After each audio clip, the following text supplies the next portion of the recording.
Iya. Assalamualaikum warahmatullahi wabarakatuh. Kami dari tim divisi IT ingin mempresentasikan tentang analisis kami pada Indosat. Di sini anggotanya ada saya sendiri, Raka Baswara Pangestu, lalu ada Ferdiansyah, ada Afrizal Rino Nur Alfian, lalu ada Aldifa Hafiz, dan Denis Fernando. Pendahuluannya, Indosat adalah perusahaan yang bergerak di bidang bisnis food and beverage atau F&B yang menghadapi masalah utama dalam pengalaman pelanggan. Pelanggan sering kesulitan mencari makanan dari berbagai brand, proses pemesanan dan pengiriman yang memakan waktu lama, serta pilihan pembayaran yang terbatas. Studi kasus ini bertujuan untuk menganalisis bagaimana sistem bisnis Indosat dapat dioptimalkan untuk mempermudah pencarian makanan, mempercepat proses pemesanan dan pengiriman, serta menyediakan opsi pembayaran yang lebih fleksibel dan praktis. Tujuan penelitian. Penelitian ini bertujuan untuk meningkatkan pengalaman pelanggan Indosat dengan mempermudah proses pencarian makanan, mempercepat alur pemesanan dan pengiriman, serta menyediakan opsi pembayaran yang lebih fleksibel seperti QRIS.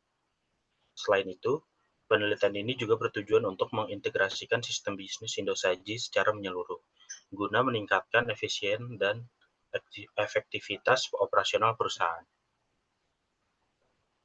Selanjutnya adalah metodologi penelitian.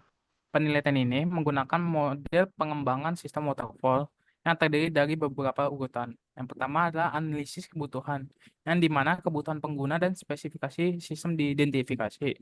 Yang kedua adalah desain sistem, yang mencakup pembuatan desain arsitektur, diagram alur kerja, dan desain UI UX.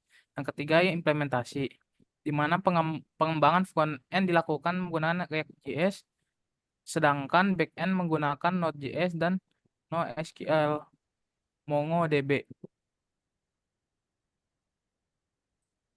Selanjutnya, peran dan tanggung jawab divisi IT. Divisi IT memiliki peran yang sangat penting dalam studi kasus Indosat.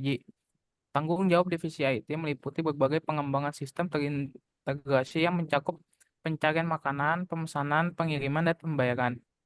Divisi IT juga bertanggung jawab merancang dan mengimplementasi teknologi front-end dan back-end, serta mengelola basis data untuk memastikan keamanan dan akurasi data. Selain itu, divisi IT juga berkewajiban untuk menjaga keamanan sistem dengan solusi enkripsi data dan autentikasi pengguna. Untuk menyelesaikan tanggung jawab itu, divisi IT memilih anggota menjadi 5 profesi yang masing-masing mewakili semua tanggung jawab pada tujuan divisi IT. Dalam divisi IT dibagi menjadi 5 profesi yang memiliki tanggung jawab yang berbeda-beda. Yang pertama adalah front end yang bertanggung jawab mengembangkan antarmuka pengguna responsif dan interaktif dan mengimplementasi desain UI UX menggunakan React.js. Yang kedua adalah back end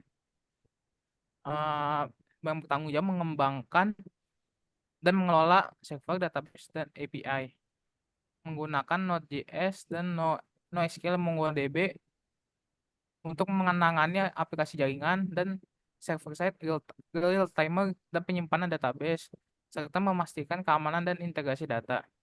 Yang ketiga ada UI UX, yang bertanggung jawab untuk merancang antarmuka yang intuitif dan user-friendly, membuat wireframe dan mockup, serta prototype.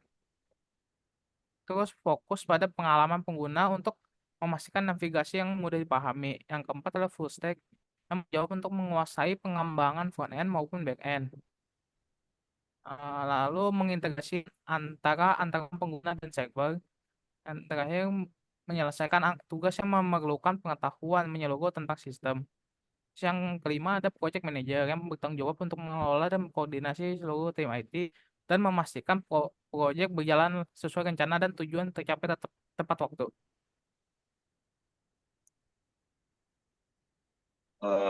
Flowchart IT yaitu pertama penjelasan singkat flowchart integrasi sistem alur proses. Yang pertama divisi IT memulai integrasi sistem, yang kedua memeriksa masalah, adakah kendala selama integrasi, yang ketiga ada ya, lanjut ke penyelesaian masalah, yang keempat ada tidak, lanjut ke sistem reintegrasi, kelima, penyelesaian masalah, upaya untuk mengatasi kendala integrasi, yang keenam ada berhasil, kembali ke integrasi, tujuh ada gagal, lanjut ke masalah gagal diperbaiki, yang ke-8 ada sistem terintegrasi, integrasi sistem selesai, yang terakhir ada masalah gagal diperbaiki, integrasi sistem gagal. Lanjutnya ada flowchart admin. Flowchart ini menunjukkan proses login untuk seorang admin.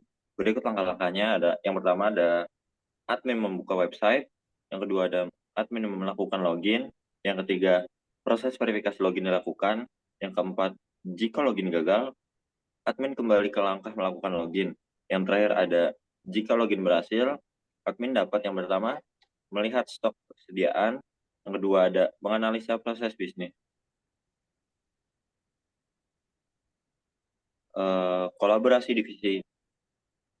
Kolaborasi antara divisi IT, HRD, Finance, Analis, Logistik, Manufaktur, Marketing, dan Sales menjadi kunci dalam pengembangan sistem Indosaji. Yang pertama, IT bertanggung jawab atas teknologi informasi, sementara HRD menyediakan dukungan pengguna dan Finance menyokong aspek finansial. Selanjutnya ada divisi analisis menyediakan wawasan data, sementara logistik dan manufaktur memberikan informasi operasional penting. Selanjutnya ada marketing dan sales membawa perspektif pasar dan pelanggan. Kolaborasi ini memastikan sistem memenuhi kebutuhan bisnis dan pelanggan. Sistem integrasi. Dalam mendefinisikan rute API pada sistem aplikasi, divisi IT membuat sebuah file di dalam backend, yaitu file server.js.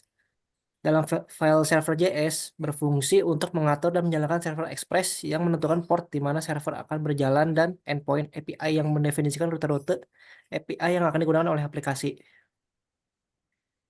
Sistem integrasi dalam menghubungkan beberapa sistem pada aplikasi divisi IT, membuat sebuah file di dalam backend, di mana dalam file backend itu terdapat file bernama env dan file db.js dalam folder config.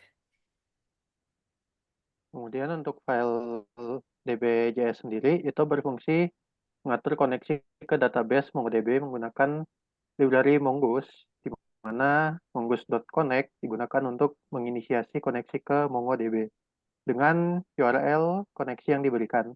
Jika koneksi berhasil, pesan DB connected akan dicetak ke konsol.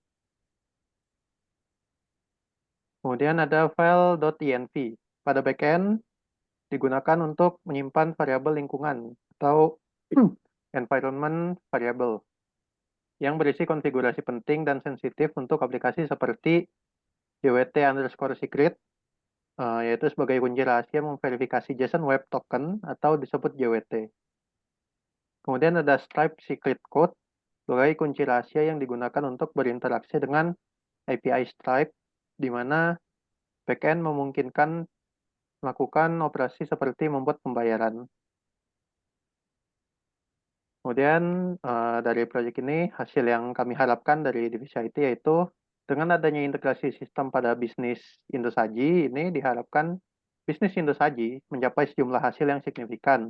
Adanya peningkatan pengalaman pelanggan melalui kemudahan dalam pencarian, pemesanan, dan pembayaran makanan, serta efisiensi operasional yang lebih tinggi melalui proses yang lebih cepat dan terintegrasi, yang menjadikannya bahwa peningkatan pendapatan, pertumbuhan bisnis yang berkelanjutan, dan memperkuat posisi Indosaji di pasar F&B melalui keunggulan bersaing. Itu saja dari kami divisi IT, kurang lebihnya mohon maaf. Wassalamualaikum warahmatullahi wabarakatuh.